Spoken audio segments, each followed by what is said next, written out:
A great portion of our medication actually stem from herbs. A lot of cancer agents stem from plants and herbs. If your blood pressure is honestly running 210, 230, that's hypertensive emergency. A lot of people believe that our food is being poisoned. Every medication we get prescribed leads to side effects that you're gonna need another medication for. What's the biggest challenge do you think pharmacists actually face in the healthcare system? What medication that they're actually taking? Diabetes is definitely running rapid. Younger folks getting diagnosed with diabetes, and sometimes people don't even know. They don't do their annual screening, especially Black males in general. We honestly do a poor job at keeping up with those yearly physicals and assessments, and that's when you discover these things. Even in your early 20s, just go keep with your annual checkup from your PCP, your primary care doctor. That would help tremendously. Dr. Peterson is not just a pharmacist. He is a clinical hospital pharmacist who completed his residency at Baylor Scott White in Texas.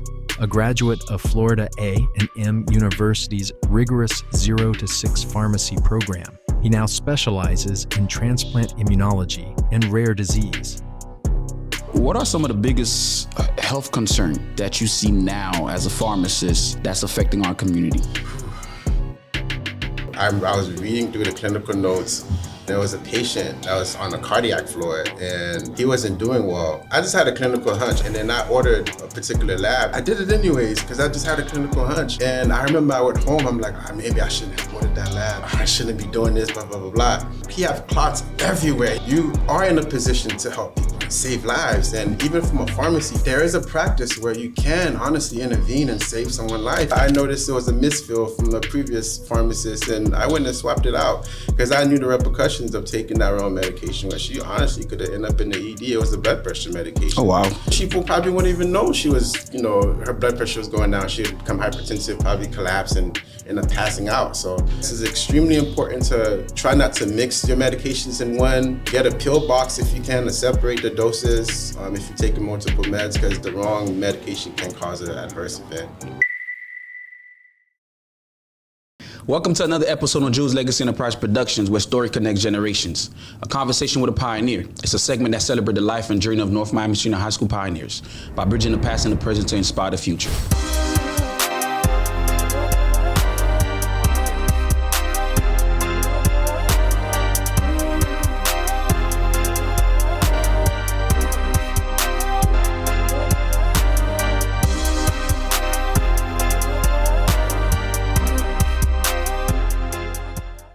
Behind every name, there is a story. Dr. Peterson Monestime. He's a pharmacist. But prior to that, he's an alumnus from class of 2008. Yes, he was a student athlete, earned a 4.2 GPA, the highest GPA from his football team, and earned the title, most likely to succeed. Graduated top 10 percentile of his class. It is with pleasure to actually have him here in the studio. Dr. Monestime. Welcome, my brother. Welcome. Appreciate it. Good morning. Appreciate it. And I just want to thank you all for all the work that you guys are doing through this platform. So I'm just happy to be here to be part of the program. Of course. I was reading your bio, my brother. You were born in Haiti? Yeah, Haiti, man. 100%. What part of Haiti? Domo. So it's like central Haiti, so not too far from Hinch. Okay. So a little bit closer to the border of DR. Got family on both sides. Oh, it's closer to DR. Yeah, not too far from DR. Okay. Yeah. Do you go back often, or? I used to. So I used to do mission trips, actually, when I was in residency. I did my residency out in Texas, Baylor Scott White. Yes. And I used to do mission trips until COVID happened. So I kind of shut that down a bit. And then we never kind of we kicked back up because, then the instability happened and all that good jazz. So it's been tough. But to your question, yes, I have gone back, but not to my hometown, though. That's unfortunate. I haven't gone back to my hometown. So where have you been? As far as when you go back, where do you go? Yeah, so I've been to Okap, Cap Haitian, and then so we would land in Okap, and then we would travel about 2 hours to Fort Liberté. And then at Fort Liberté is where we have our camp, and it's at a church, and it's I remember the first time I went back, man, like, this was in 2016, and you've been so far removed from you know, what it's like over there. And I remember I went into a bathroom and I cried. Wow. I cried like a little baby. As far as when you first went back? When I first went back, I really cried like a little baby. Yeah, just bro. to see the amount of disparity, and you know, again, you just get so accustomed to a lifestyle here, and you see the need, especially from the healthcare provider standpoint. It was just kind of it shook me. Yep. It shook me. Yep. Yeah. You came here in '98, I believe, right? And you're the youngest of 6 children. That's correct. So I came in '99. So we have a so we have a similar story. How was it for you to adapt to? Because a lot of people don't talk about that enough. Adapting to this culture where you're in a country where you speak that language and you're doing well in school, right? Mm-hmm. Then you come here and then it's like a huge culture shock where you don't understand what's going on around you, right? Yeah. So thankfully I had Alex. A lot of people didn't have that. Yeah, I didn't have an Alex, man. So how was the transition for you? Yeah, it was tough. When I moved here, I was in the 2nd grade, right? So then we were staying with my aunt at the time. She had a house across from TJ. Okay. And I recall, you know, just having a hard time transitioning, you know, learning the language, learning the culture, the food. Of course. Was definitely foreign to me as well. Like pizza, I'm like, what is this? Yeah, you know, right? And everybody was just, you know, eating pizza. I'm like, it doesn't taste the same to me, you know? So it was a lot of different aspects to get used to. But you know what, man? I'll say this, man. As a people, we're very resilient, and also too, I was fortunate to come when I was a lot younger. Kids are also resilient as well too, and adaptable. Of course. And I just thank God for, again, that family structure, and also too, back then, I would say, honestly, I learned English really through listening and also TV as well. Of course. Yeah, TV was actually substance back then. You know, you had programs like the Magic School Bus, Zoom, Reading Rainbow, all of those things. You know, you could actually have sustainable conversation, or at least a good interaction with TV back then. Now it's just, I don't know what's on TV these days, but that helped a lot. Of course. Watch a lot of TV just to learn the language. I literally learned English from, honestly, watching TV. Right. Yeah, so it was tough. Again, I didn't have an Alex. It's just, you know, navigating through all the challenges, you know, people making fun of you because you sound different, you dress different. You look, of course. Different. Yeah, you look different, calling you a boat, you know. But, you know, I always had that, you know, it's a funny story though. Like even at 7 to 8 years old, I always had that mindset, like, talk to me nice, I might be your boss one day, right? You never know. And I'm like, yeah, this boat might be a yacht one day. So that's true. Just watch how you talk to me. That's right? true. So, you know, I always had that mindset, so I kind of brush it off. And, you know, at the end of the day, kids are just being kids. Now at our mature age, you look back at it, you know, you're like, yeah, I went through it, but I survived. I made it to the other side. Mm-hmm. Yeah. So what was the difference with the school systems, though, from Haiti to here? Yeah, no. Because I always hear that it's harder in Haiti than it is here, so I want to hear from your perspective. The rigor, man, it's a lot rigorous in Haiti. And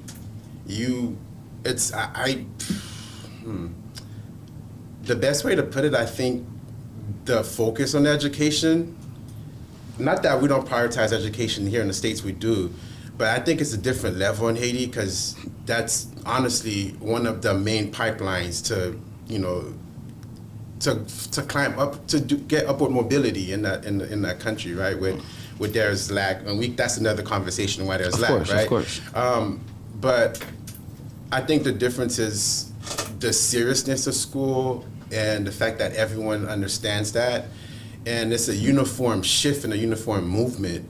And those teachers they don't play, man. Of course. They don't play. Of course. It's no kikiing, no joking around, and it's very serious. And you're competing with some of the brightest kids in the whole entire island, the whole entire country. So, because only the brightest and the brightest make it out and get scholarships to go overseas and things of that nature, right? Facts. So, it's honestly, I think the grind and the level of details is a little bit different, and the focus is different as well.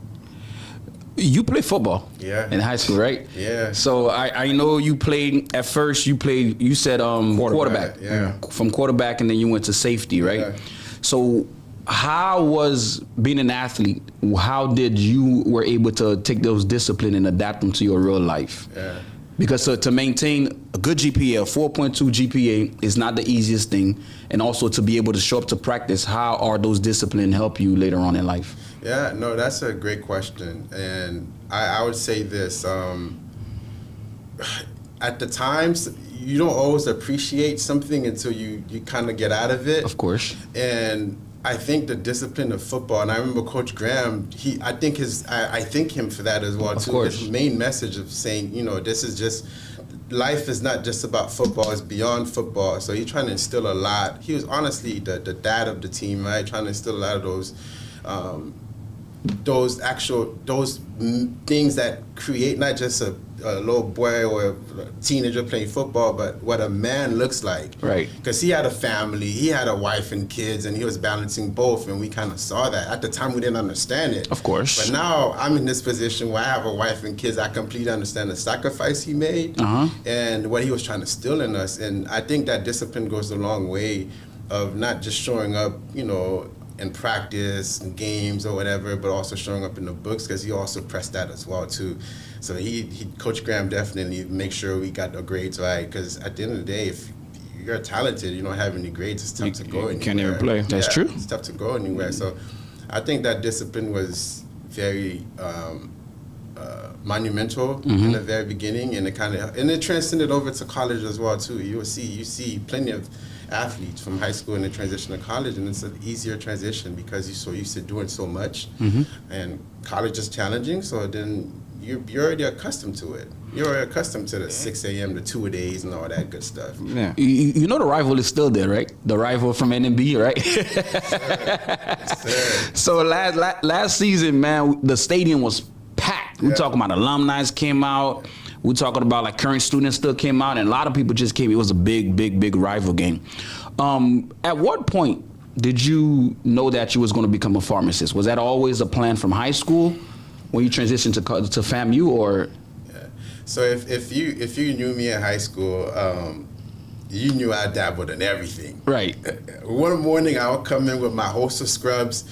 Midday, I remember that. Yeah, midday I would change into the firefighting academy fit, and then after that, I would go to football practice. So I had my hands on a lot in high school, and I'm sidetracking. I honestly forgot your question. Right, no. At what point did you know you wanted to become a pharmacist? Yeah, correct. So I want to go back. Let me go back. So again, what I was trying to get at without being too long-winded, I had my hands in a lot, and I think that exposure helped me kind of delineate and differentiate which career path I want to go to.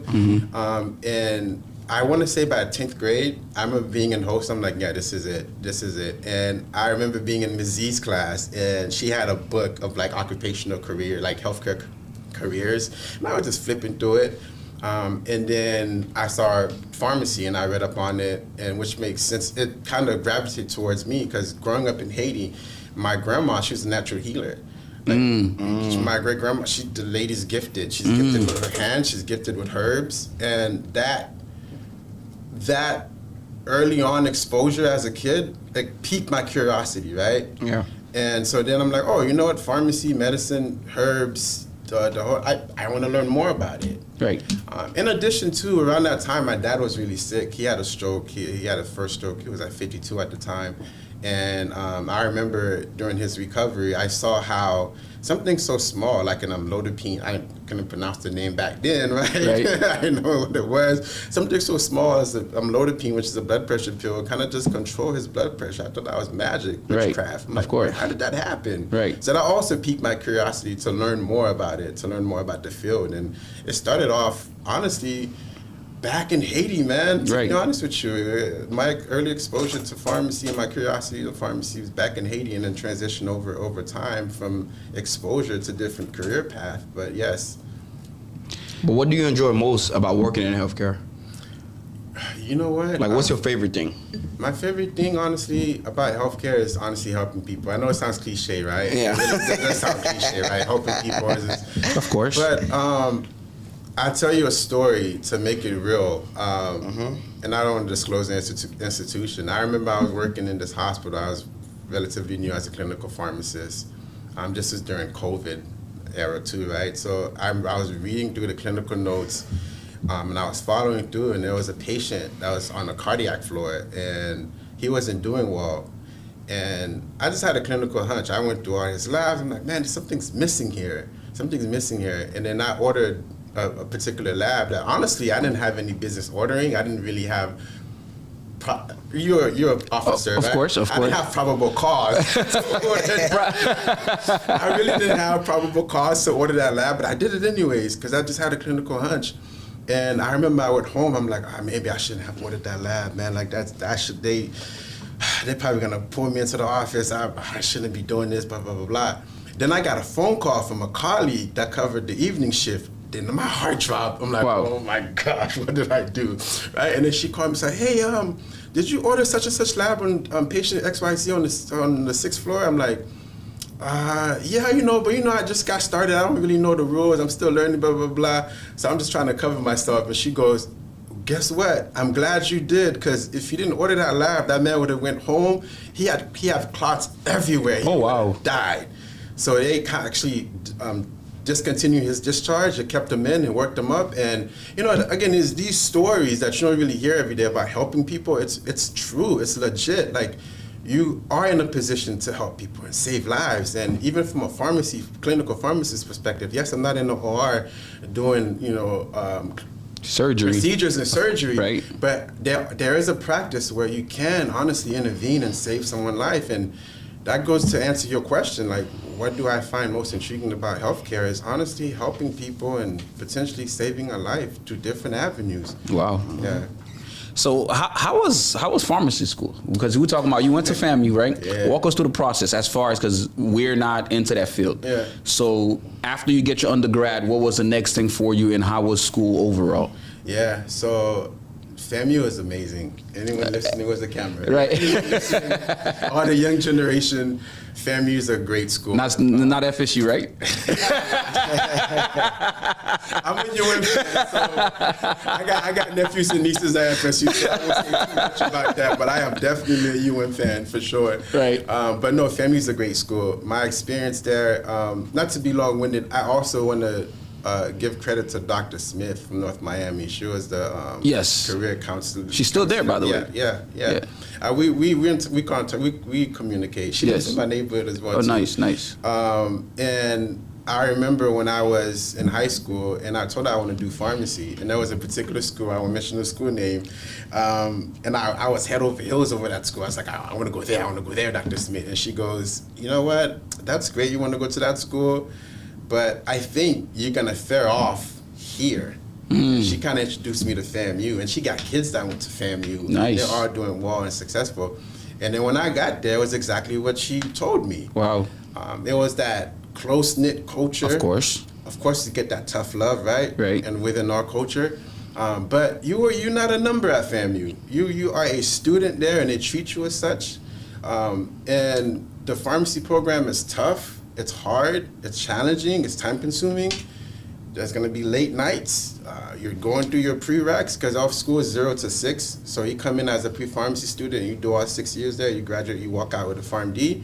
Nice. Yeah, and there's transfer students as well too. But again, it's not the easiest program to get through, but you could do it. I think anybody can do it. If I'm sitting in this chair and I learned English through watching, TV and all that good jazz, and come to this country at a young age, if I could do it, honestly, anybody could do it for sure. So it's just a matter of being dedicated and being focused on that career path, and you'll make it happen, God willing, right? Of course. So, but no, FAMU is a great school, man. I love that institution. I go back, I give back, so it's great, man. What was the most challenging course for you there? Great question. Because every student has that one course that just like, man, I hate that class. Yeah, no, that's a great question. So it's tough to say. So when I got to FAMU, again, transitioning from high school, I dabble in a lot. I took those same traits over to FAMU, right? So I was crazy enough to be a pre-pharmacy student. And then you know what? I think I want to go into medicine. I want to become a medical doctor. And then kind of like halfway through my pre-pharmacy, I double majored. Wow. Which was crazy at the time. I double majored in molecular cell biology. And so that was an additional little coursework. I remember one semester I took 21 credits. What? Yeah, I took 21 credits, and on top of that, I was also in a course to become a medical assistant at FSU. So it was just crazy semester. But to go back on your toughest class for me, I would say, honestly, Principles of Drug Action, PDA. PDA? Yeah, PDA, Why that Principles of one? Drug Action. So PDA is one of those classes once you get into the pharmacy program where you actually learn everything about the aspect of a drug, from the molecular structure to the mechanism of action to how the pharmacokinetics.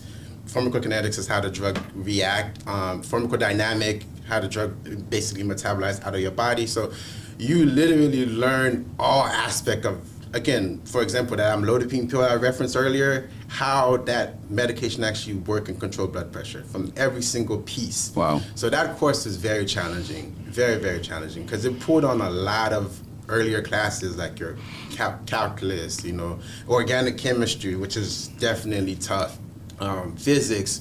All of those courses kind of come full circle, so you have to apply all of those different principles to actually make it through. And also clinical aspect as well too, right? So it's a big all-in-one gigantic focus on drugs, and it's challenging. I think that was one of my hardest class. So you are a pharmacist, of course. So why is it very important that people understand what medication that they're actually taking? Yeah, no, that's a great question. Remember earlier I talked about saving that gentleman life. Yeah. Taking the wrong medication can also put you in that situation as well, right? So where you're getting a negative reaction. And I remember when I first started my career, I was at CVS, and I started off in the community, right? And I was on one of the second busiest CVS, I want to say. It was on 72nd Street. That's besides the story of the location, but what I'm trying to get at, there was a big, diverse community there where we had folks from Miami Shores, we have folks from all over, and I remember verifying a prescription which was wrong, and it happened to be a Haitian lady, and she got the wrong med. I remember literally ending my shift, driving to her house, which technically I wasn't supposed to at the time, and swapping out the medication. Because I remember when you're a new pharmacist, everything is scary. It takes you forever to do everything because you want to double check, triple check. Of course. So it sounds crazy because usually if you picking up medication, sometimes it's a new pharmacist back there behind the counter. Oftentimes you're probably in good hands because they're scared to death. They're gonna triple check everything. They're scared to death. They're gonna triple check everything. And that was me, right? So I triple checked everything, and I noticed there was a misfill from the previous pharmacist, and I went and swapped it out because I knew the repercussions of taking that wrong medication, where she honestly could have ended up in the ED. It was a blood pressure medication. Oh, wow. So she didn't need to be on that medication. She actually needed to be on diabetes meds. Wow. So she probably wouldn't even know she was, her blood pressure was going down. She had become hypertensive, probably collapse and end up passing out. So to your point, yes, it's extremely important to try not to mix your medications in one. Get a pill box if you can to separate the doses if you're taking multiple meds, because the wrong medication can cause an adverse event.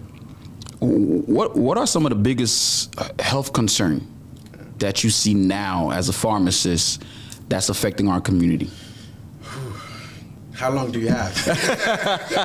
We have time.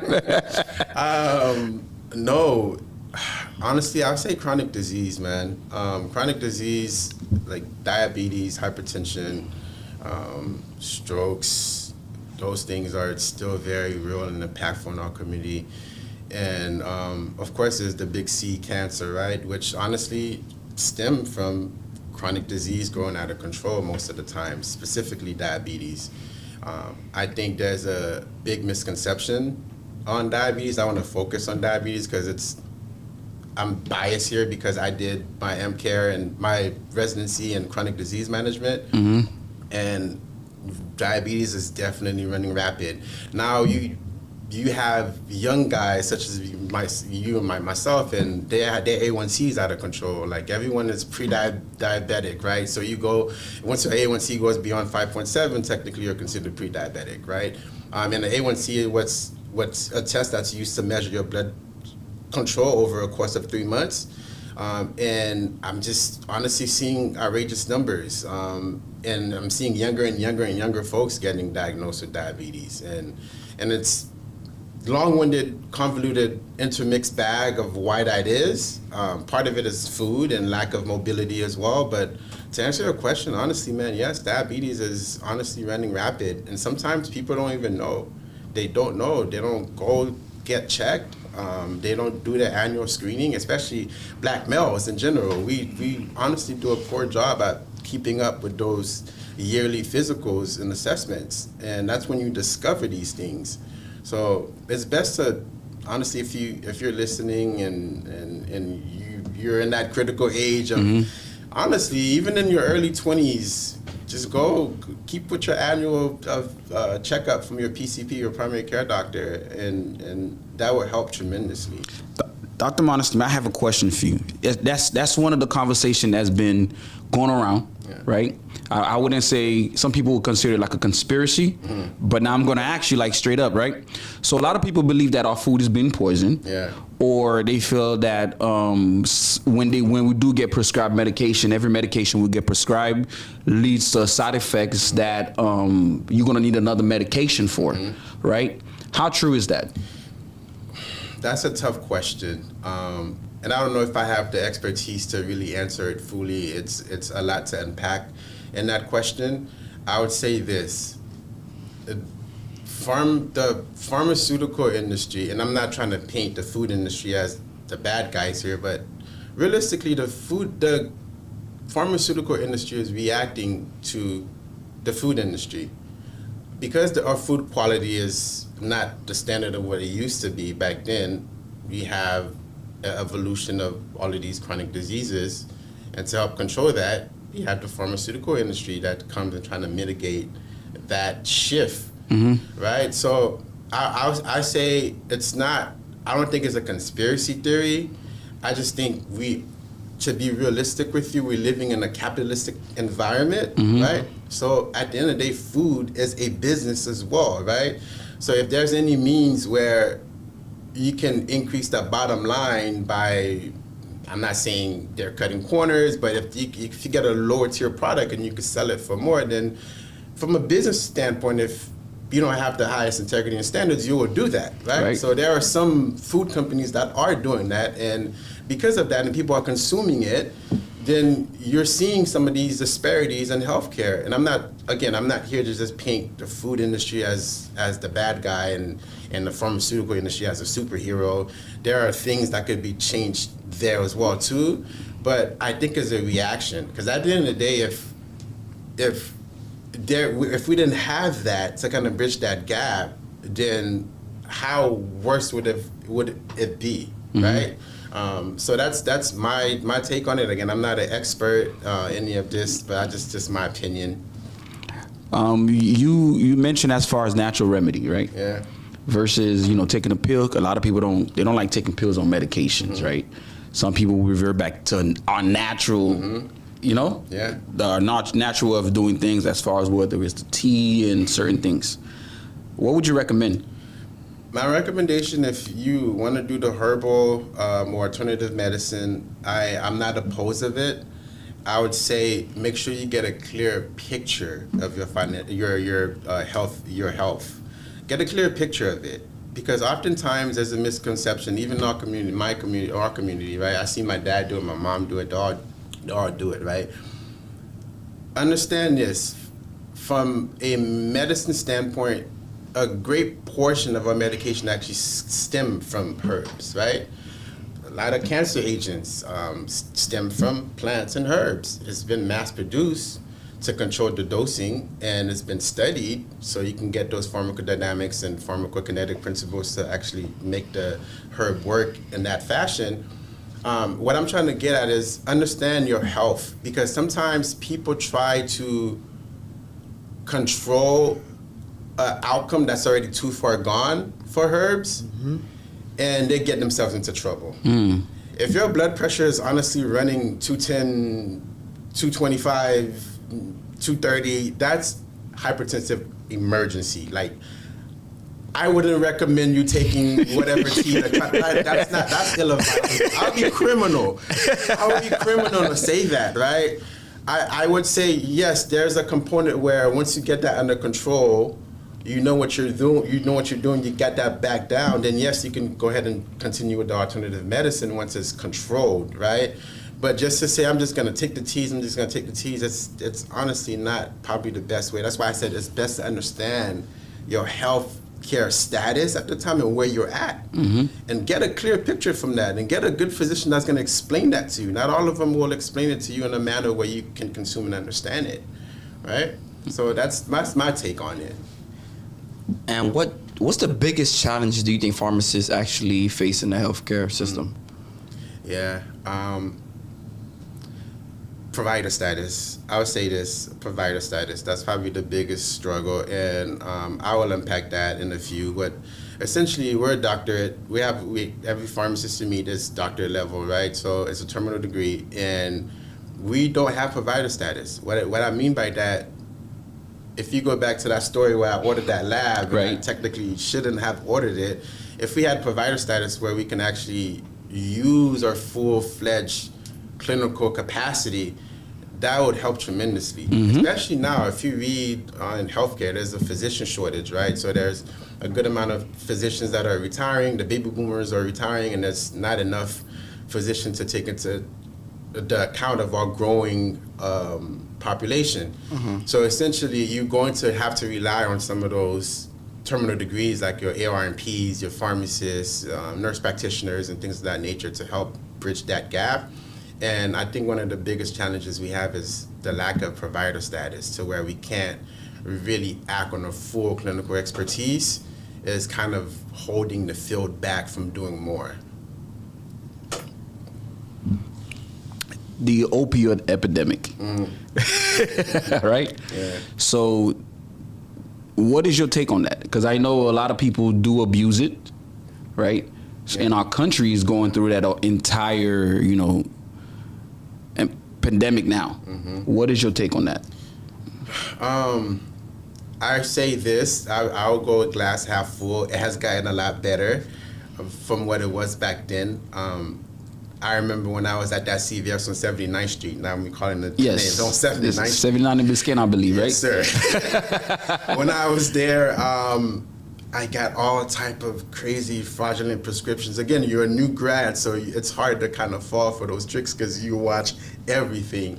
And I remember people come from all over, from like Texas and Alabama, and trying to get prescriptions, opioids that were fraudulent prescriptions. Wow. Right? And this was back early on when it was at its peak.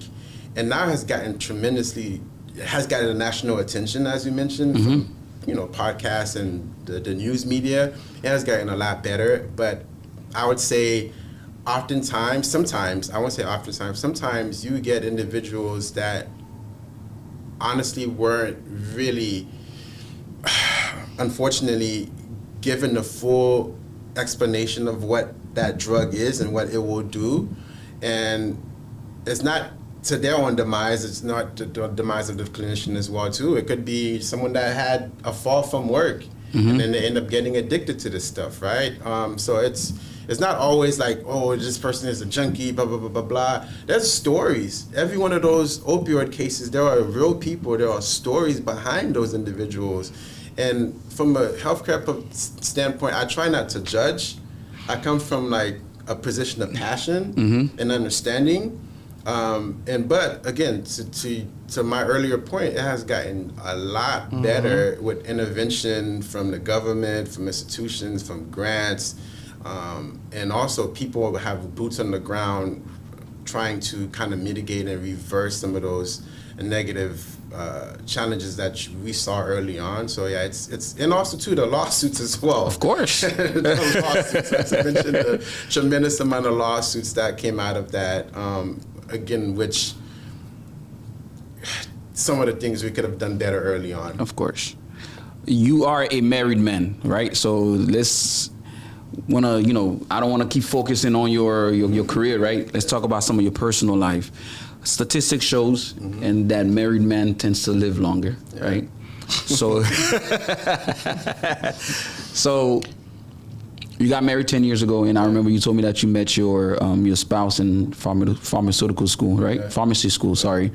How has being a husband and a father, how is that life for you?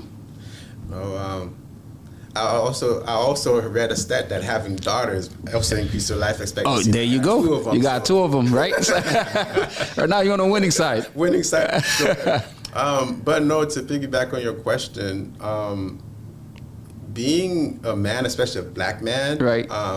There are several challenges, man, that comes at you on the daily, right? External challenges, maybe there may be internal family dynamics, the whole entire 9 yards, but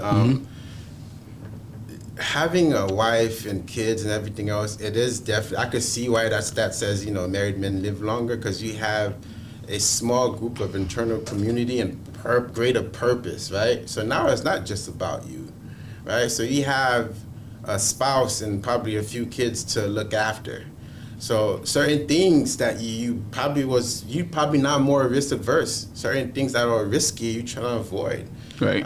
Certain places you used to go to, you don't go anymore, because you understand that and I don't want to come from a patriotic viewpoint, like that man plays a critical role in our household. Right.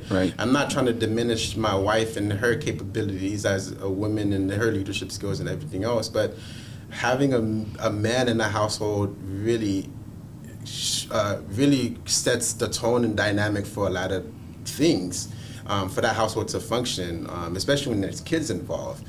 But I say this, man, it is a grounding moment in my life to actually have gone through that, and we've been rocking it through 10 years strong. That's dope. Congrats. Congrats on that, brother. Appreciate it, and God willing, more to come. But it is it's not for the faint of heart. There's challenges, but it's beautiful, and it's a growing opportunity, man. Like you do go through a different elevation point once you reach that threshold. It's life. You really do go through a different elevation point, right? For sure. Yeah, and you have to answer the call, man. Again, it comes with challenges and it's beautiful and everything else. But again, it's a different you're playing at a higher level, right? When done right, some people don't answer the call, and they just think it's all pretty and blah blah blah blah. It's not always that. Sometimes there are things to work through, and again, but it is very rewarding for sure. How was it being the baby of the family? You have you have 5 older siblings. Yeah. Did you feel any type of pressure placed on your shoulders? Do you feel like you had to be better? Like, how was that dynamic for you? Yeah, no, so I joke with my wife a lot, because she's the middle child, right? And my older brother, he's the oldest, and we were having a conversation of who has it the hardest. And I joked with her, I said, I think the youngest have it the hardest, because you have several examples. How dare you fail? You can't fail. How dare you fail, right? So, right? And being the youngest, the birth order, I thank God for the birth order, because then there was a lot of things I was able to get out of it. The biggest one that I shared with you is having that community and having those examples. Out of the 6, my oldest brother, he's an electrical engineer. My second brother, he's an electrician. My sister, she's a nurse practitioner. Wow. My other sister, she's a respiratory therapist. Wow. And I have my brother closest to my age, he's in correction, right? So then I had 5 examples of stellar careers. Like, how dare you? So it was just tough, just having that, and having that weight on your shoulders, saying, I have not necessarily one up my siblings, but I have to match it. Of course. Or at least supersede it, right? Yeah. So I think that's what it was like growing up for me, being the youngest, and just, people telling you things at a young age, like, oh, you're good at this, da, da, da, da, da. And it just, you're like, oh, sometimes people see things in you that you don't see in yourself. Facts.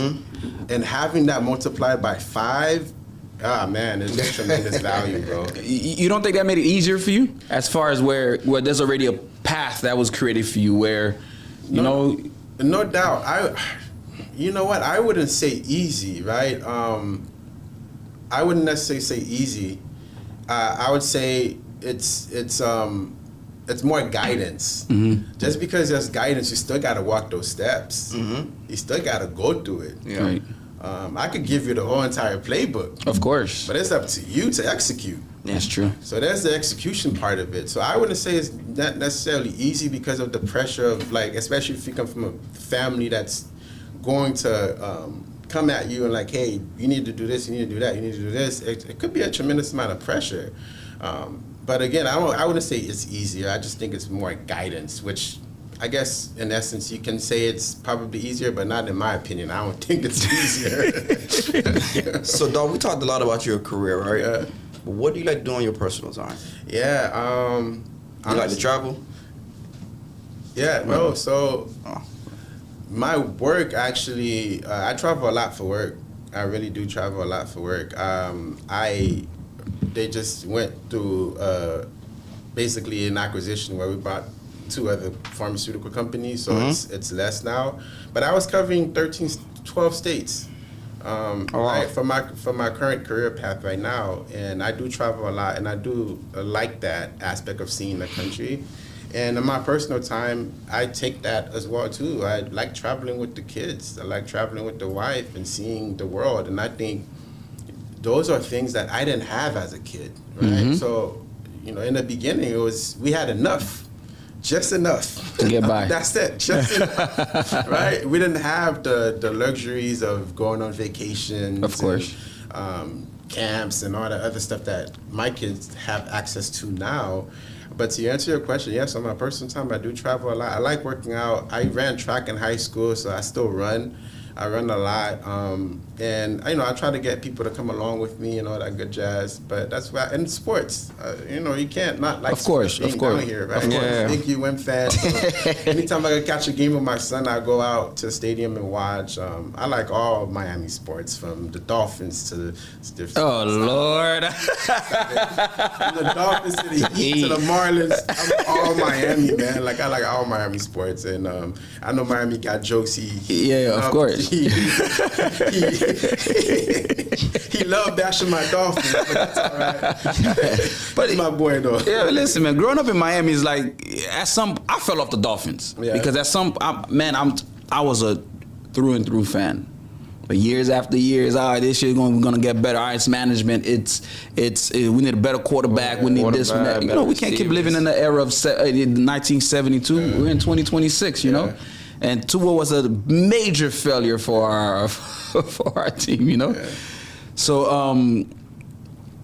I wanted to give you a time, right? Because we want to dedicate this episode to the host of students, because we're going to have them watch it, right? If you could speak to someone who's in HOSA now, because you are part of HOSA, what word of advice would you give to them directly at the moment? Word of advice, I would say exposure. Early exposure, the more you can get exposed to different career paths, and HOSA is a great platform, a great institution to do that, the better off you will be in learning your skills, your clinical skills, what you like, what you don't like. So when you at that level where you're in college, you're able to kind of streamline and fine tune what it is that you want to do. And it starts like in high school. It starts in those seats. It starts by wearing those scrubs and coming to class. So again, that's my advice: is exposure, exposure, exposure, and whatever capacity. It may be through HOSA, it may be through a family member, it may be through a friend or a mentor. Get as much exposure as you can, and don't be afraid to speak to people and network. Please network. Network. I didn't know what that term meant in high school until I got to college. So anytime you're in front of a professional, trying to get their contact, trying to get in front of them, trying to get some time, interview them, pick their brain, because that's the best way to learn. And a lot of people, believe it or not, they will mentor you once they have the time capacity. Like myself, if anybody reach out, I will, walk through with the steps of what it's like to become a pharmacist. So that would be my advice: is early exposure and lots of it, and networking with those people in your field. Perfect. Are there any new medications or any new medication or medical breakthrough that you are currently excited about? Yeah. So that's a great question, man. So right now I'm actually in renal transplant, right? So that's the company I work for. They make medication for renal transplant. So after someone lost a kidney and then you get a new organ, we make meds to make sure the organ stays. So basically we make immunosuppressive medications so the body won't reject the organ. And part of that, we're also in rare disease as well. One of the rare disease which is impacting my family, actually, I had no idea until actually I moved back home, is a condition called IgA nephropathy. So essentially, IgA nephropathy is where your immune system kind of deposits antibodies in that kidney, and over time it creates this cascade and inflammation and everything else. Eventually, it will lead to kidney failure when it's mismanaged. And historically, we didn't have too many tools in the belt to control IgA nephropathy. And then now there's plenty of meds, from biologic to injections to tablets that patients can take. I mean, a lot of them are about to be placed on the market probably this summer and next year as well. So I'm excited to see that, because it is a rare disease that impacts people, and it's, there's real cases. And part of the job that I do, I get to kind of, help patients get access to those medications, which is rewarding for me to kind of see that. Again, I have family members that are impacted by IgA nephropathy, so it's good to see where the field is shifting dynamically compared to what it was before. Yeah, it's kind of like how we were joking around. Of course. Miami, how it's transitioned now to 100%. 100%. Compared to what we had before. Of course. Yeah. Of course. So what now for you? Yeah. It's a great question. Personally, because we're talking about, you did football, you did tracks, your family should be very proud of you. You became a doctor. Not only that, you are married. You are the example of a person that anyone could say, hey, I look up to this person, follow this person. So for you right now, what do you have next on your agenda that you would like to complete? That's a loaded question itself, and honestly, I didn't really think deep about it until my dad passed away 2 years ago, right? Sorry. No, it's okay. And it's funny, it's in the title of your company, legacy. Yes. I think for me next is leaving a legacy. That's what I want to focus on, not just for my kids and my family, but externally as well too. And I have a small plan, I have a small idea that I need a pressure test to see what that leads to and what that looks like. But I think that's gonna be the focus for me, leaving a legacy behind. And when I take my last breath from this meat suit that is a body, people can say, you know what, he wasn't just only a great man, but he left like a legacy of things behind where that can change the world in a different dynamic to what it was before. So that's what's next for me, is just leaving a legacy and trying to make sure when I leave this earth, I left it alone, just a little bit better. Of course. How I found it. So that's the best answer I could think of right now. Just essentially leaving that legacy behind. Again, not just for my family, but for everyone else. Facts. Yeah. Dr. Monestime, we want to tell you thank you so much on behalf of Jules Legacy and also the Pioneer Nation. We want to tell you thank you so much for your time. And at this time, we want to thank all of our continuous sponsors: AZ Formalwear, Chick-fil-A Miami Shores, Gourmet Gathering by Chef Princess E, and we want to also thank Comprehensive Health Center. Most importantly, we want to thank you, our viewers and listeners who tune in every week. Please don't forget to like, comment, share, and subscribe. Until next time.